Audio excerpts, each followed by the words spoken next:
Hello everyone and welcome back to Sips and Chats with Connie and Ursula.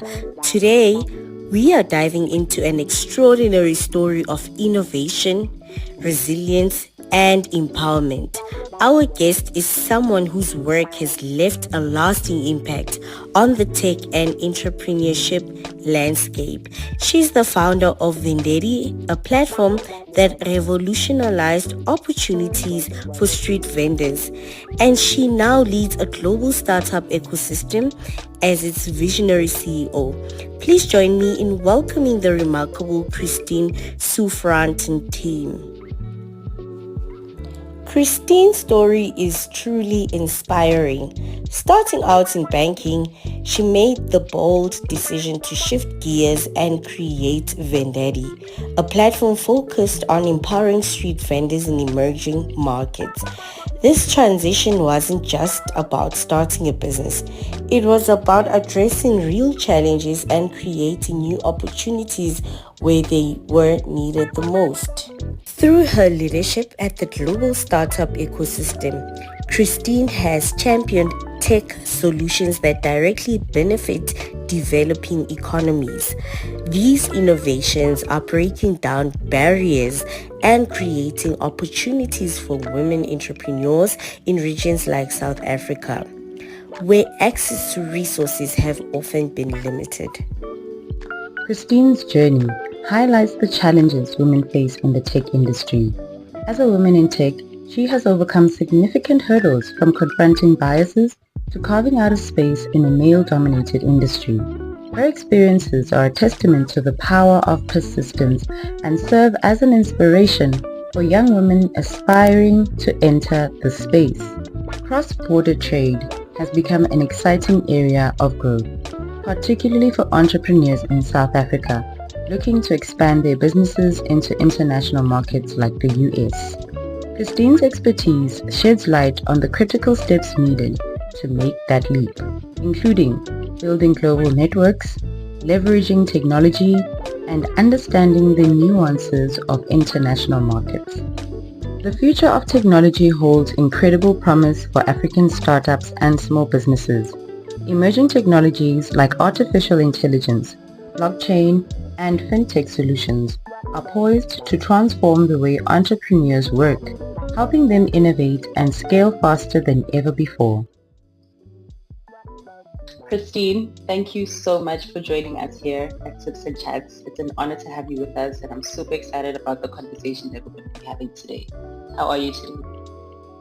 I'm good, Ursula, and how are you? I'm wonderful. Can't complain.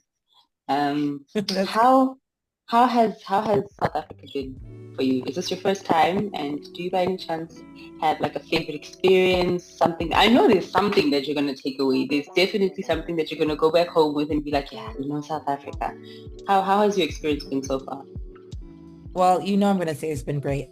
Because it has, definitely. And this is not my first time in South Africa. I've been back and forth since 2010. Because obviously I work so with this is many home. countries. Yeah, it feels like it, doesn't it? Yes, it's like home. Okay. Exactly. No, that's good. Just checking in before we get started. So let's go straight to these questions. Okay. Your journey is just awe-inspiring, and I'm curious if you can share with us, like, what led you to leave banking and to launch, is it Vendedy, right? Mm-hmm. And yeah, that was and what inspired your focus on emerging markets? Yeah, so I appreciate that question. And I get that a lot. Like, many of us, we chase stability. So we get a job, and especially because our parents would tell us, get a job, so going down the path of entrepreneurship was not easy. Sometimes your parents question your decision making.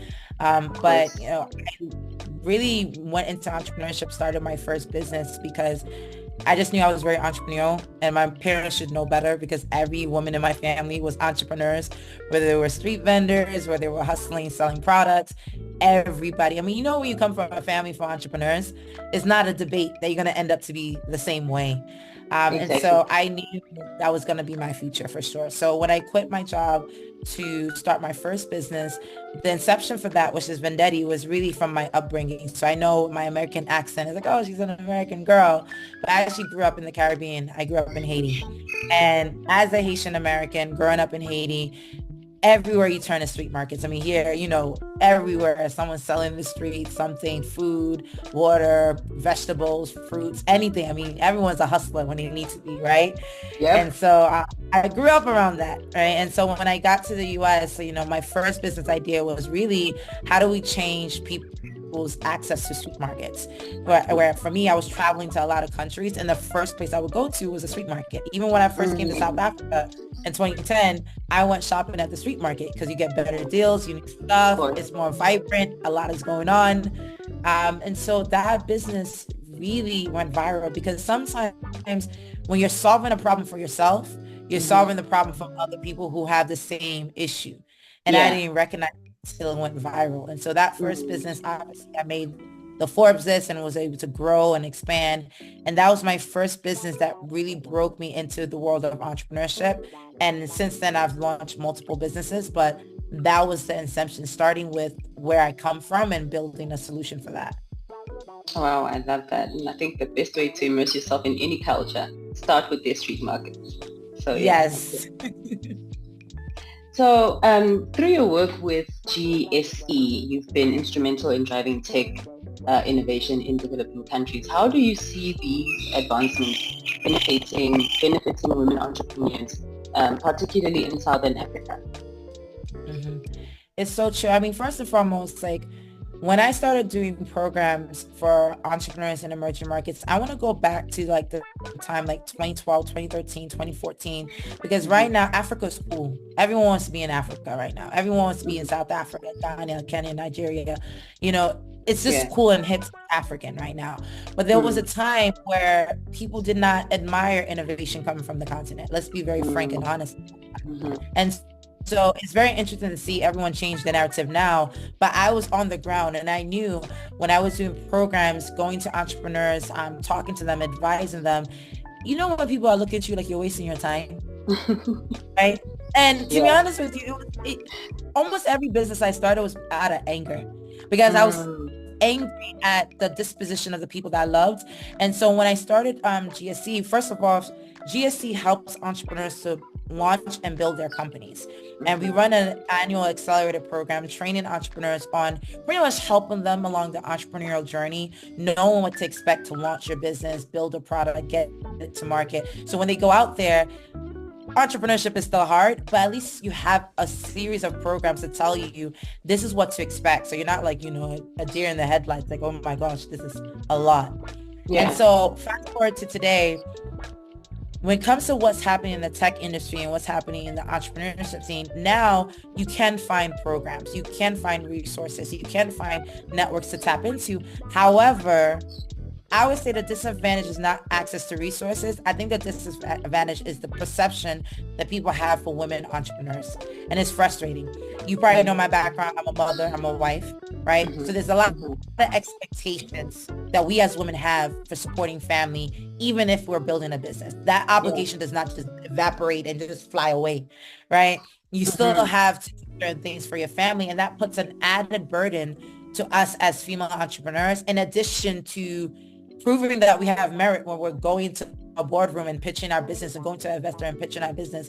I'm already dealing with the struggles of entrepreneurship. Now I have to deal with the circumstances of how people view women. And then I have the added burden of, forgive me, it's still a blessing to have family, but it's still a burden to have to, you know, support your family. And so what I always advise women entrepreneurs, especially in this tech space, is to first accept the reality and circumvent the challenges, right? And as women, you know, we are known to be very creative in our approach. And so what I share with other women, the tech scene also does apply to you if you leverage technology differently. And I know we'll go into this a little bit more, but the first thing I tell entrepreneurs, especially women in tech, women in business, there are women that has come before you that have done it, that has figured it out. Don't ever think, oh, is this for me? That's the wrong question to ask. You should be asked, why not me? And move forward and talk to other women that could relate to the struggles that you specifically are dealing with, because our challenges are very similar, whether you're from South Africa, like you said, whether you're from Haiti, whether you're from Nigeria, whether you're from America. You might say that the challenges might be bigger here versus here, but the challenges are still there. So let's have those conversations candidly, even if it is behind closed doors. Let's have them and relate to each other. I swear, I think you're telepathic, because you literally just answered 2 questions in one answer. The next question I was actually going to ask you was just your experience being a woman in tech, the unique challenges that women face in tech and how you overcome them. And you literally just answered the question for me. So yeah, no, thanks for that. Let's go to AWE, Southern Africa. The regional summit was held recently, and it emphasized the importance of cross-border trade. What advice would you offer to South African entrepreneurs who are aiming to enter the US market?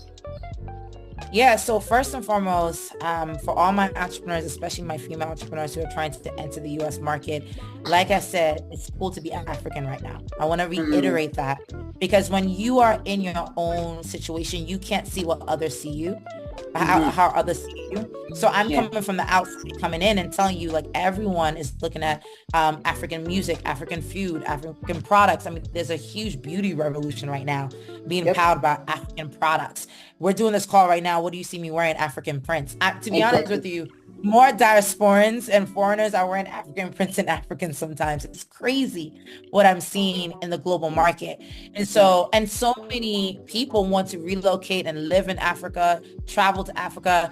People are now seeing Africa not as a charity case like they used to. They're seeing Africa as an opportunity. So it's so funny seeing African entrepreneurs trying to leave and people are trying to come, right? So what I would say is, still build with the context of being proud of being a South African women entrepreneur, because there's certain things about your identity that's authentic. Don't go there and change your accent. Don't go there and change your dressing. Don't go there and change your character, your culture. Go there and be authentically you, because people want to see you right now. Wow. And it's the best time to be proud to be African. That's one. With that said, when you're bringing your product to market, you're bringing a product that you know very well. So when someone's asking you questions about that product, don't try to think of like, oh, let me say it with the right English. Let me say it with the right thing. No, like, be proud to describe your product. You came up with the idea. It came from you. So when you go into the American market, you know, Americans, we love confidence. You don't have to know what the hell you're talking about, but confidence opens doors, okay? So come there, and I'm saying this because I see a lot of African entrepreneurs. I see they're so beautiful and they come into rooms and they get shy. And I know you guys are not shy. I've seen you guys at parties. I've seen you guys, you know, opening yourselves up. So use that energy to your advantage. So one of the first thing is, have the mindset to know that people want to hear from you. Second, have the confidence when you're having conversations with people about your product. And third, and I want to share some practical tips on how to export to America. One, I would say definitely leverage social media, in the sense that I feel like everyone's on social media, but people are not leveraging social media, right? So for example, I remember when I was first started, anytime I'm trying to enter a new market, whatever my target client was, I joined all the Facebook groups where I could post about flyers about my target market in those groups. So let's say I'm a mother and I want to sell baby products. So I want to sell baby products to women in the US, right? So I will join all the mommy groups, Facebook groups with mothers in the US, and start promoting my product. And the only barrier at that point, is shipping that product to that person, right? And nowadays, with drop shipping, Amazon shipping, and all these different resources and tools, again, technology, you can get the product to them. I know a woman, she's selling shea butter products, and the majority of her clients are coming from the US, right? She's shipping it out for like about $35, $25 straight to the US. So these are things that she built that entire business model, and I've done it myself, and I advise other women to do it. Leverage Facebook groups for your target market, and that is free 99. Okay, you're not paying for ads, you're not paying for marketing, free, right? So that's one example of like leveraging social media. The second thing I would say is definitely leverage expos and events. I remember I was telling a lot of female entrepreneurs that eventbrite.com is such a great place to find international events where they talk about women entrepreneurs on the African continent and sharing your story, because I think a lot of women don't leverage personal branding to break into the market. Like I said, your identity is unique right now. So I always tell these women, try your best to, host your own webinars live on your socials. Talk about your story. Reach out to event organizers so they can even fly you out to the US. Share your journey and get business. So these are things that you got to be very bold and audacious to think this way in order to capitalize on the opportunities that's ahead of you. So always think creatively how to tackle certain challenges that you're facing to get your product to market. But at least right now, the American market is hungry for African products, which is a great time to be a business owner right now. Wow, that is so powerful. Like, yeah, no, that it just feels like school for free, But I'm sure a lot of people are really going to leverage on this information. So yeah, thanks for that. As someone at the forefront of innovation, which technologies do you think will have the most transformative impact on African startups and small businesses over the next decade? Well, I think the answer to that, is probably artificial intelligence, because we're feeling it right now, right? Yep. I do think that for many of you, it's funny, I've been having conversations with individuals across the continent, because I travel the continent all the time. I think the biggest one is a change in data. Remember, Africa was always known to be an informal place where everything was really spread through conversations, through relationships. People didn't always document information the same way that they do in the Western markets like the US and Europe. Now there's a big push amongst governments and institutions to document, which means we're going to have more and more data about the context itself. And how that narrows down to the individual beyond entrepreneurship is that many of you probably realize that the government is forcing you to do digital IDs, digital identification, digital payments. That changes the divide economically, because a lot of people, let's be frank, don't have birth certificates, don't have certain information. So who's going to be left out of this tech revolution? So people are always seeing the benefits, but there's also pros and cons to any evolution of technology, right? And so what I'm seeing, individuals are actually scared about what's happening with tech revolution that we're experiencing right now, whereas decision makers are really excited. So how do we bridge the gap between fear and excitement? And what I will tell entrepreneurs is, especially people who are looking at technology, don't fight it. It is happening. It is here. Okay. Wow. It is here to stay, and it's going to continue to happen. And one thing that makes sense is, like, once you accept that, you start to now go out there and do your research and due diligence and say, okay, I'm hearing a lot about this chat GPT. Why are you hearing about it? Go online and play around with it, right? Someone, I was at a workshop and someone said, like, oh, can chat GPT do this? I'm like, why are you asking me, can chat GPT do this? Go on there and test it out. So that way you're not asking me, can chat GPT do this? You're saying, I'm seeing chat GPT is doing this. How do I apply it to this? It's a different type of question. And so I do feel like artificial intelligence is going to change how we access data information about our home markets in Africa. And second, I want to remind people that right now, you may not see your importance as an African, but the world is watching Africa right now. By 2025, 1 in 4 people will be African. The population is booming at an alarming rate across the continent. Everywhere in the world is facing a population decline except for Africa.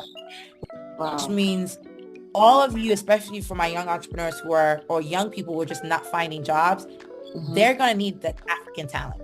So in the midst of this, if you can't find resources locally, start learning digital skills for free on the internet. Start building your skill set right now, because there's going to be a time when you need that skill set to get access to job, access to opportunities, access to even resources. But if you already prepared, what is luck?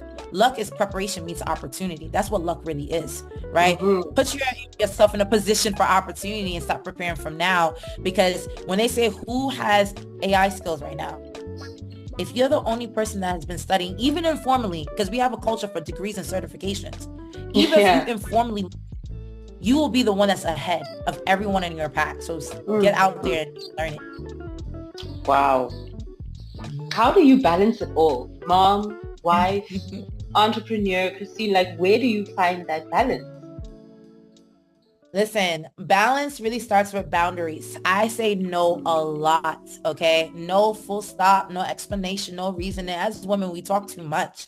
I will say no to this and no to that because listen, no because I'm going to be with my kids. No because I'm going to watch a movie. Like literally, I say no a lot. And when I say yes, I'm intentional about my yes, right? So I said yes to being here with the State Department because I wanted to be here and I knew the benefits of being here, not only for me, but for the audience I serve.